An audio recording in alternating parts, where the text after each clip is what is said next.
We are here today to urge the United States Senate to oppose the action taken in the United States House of Representatives last week of placing a bar on the regulation which enables states like Connecticut and the others that have done so to pass retirement security bills, the Retirement for All bill that we passed last year.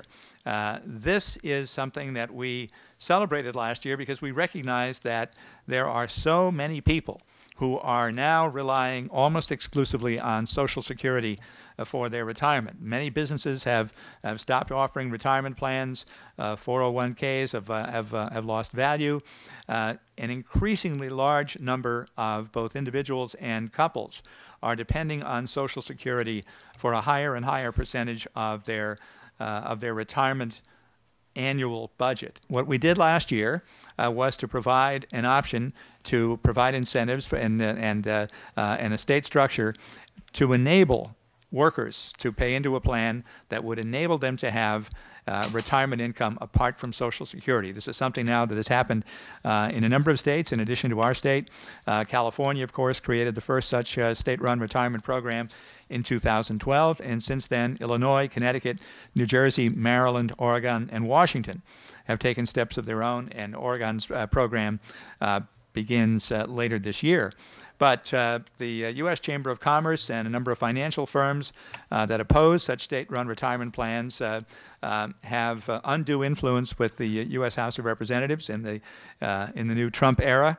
And last week they passed a bill that would, in effect, overturn the regulation that President Obama enacted toward the end of last year. And for way too long, the federal government has stood by and just watched it happen, which caused states like us in California and Illinois to step to the plate, work with fine organizations like AARP and others to come up with a plan to provide a quality of life in retirement for our residents.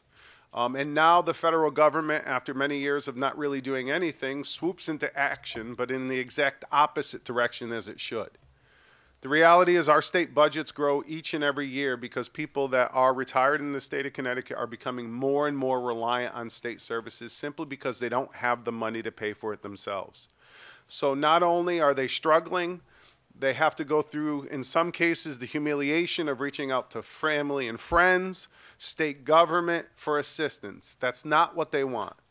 They want to live with dignity. 161 million workers in the United States don't have access to an employer-sponsored retirement plan. That's why the work that we did here in Connecticut through the legislature in conjunction with great advocacy groups like AARP is so critical, making sure that we're not facing a crisis. We're facing a larger and larger aging population, and enough people simply don't have enough money saved for their retirement. You cannot retire living strictly on Social Security alone. And what's happening in Washington right now is going to lead more and more people to only having that option, to not having access to retirement security, not having access to new retirement savings plans like the ones that we're trying to put forward here in Connecticut. It's also critical that the Congress step up and stop President Trump's executive actions that have limited requirements around financial planners. I'm proud to say that in the Aging Committee, we are trying to fill the gap. I'm lucky to co-chair that committee with Senator Kelly and Representative Joe Serra.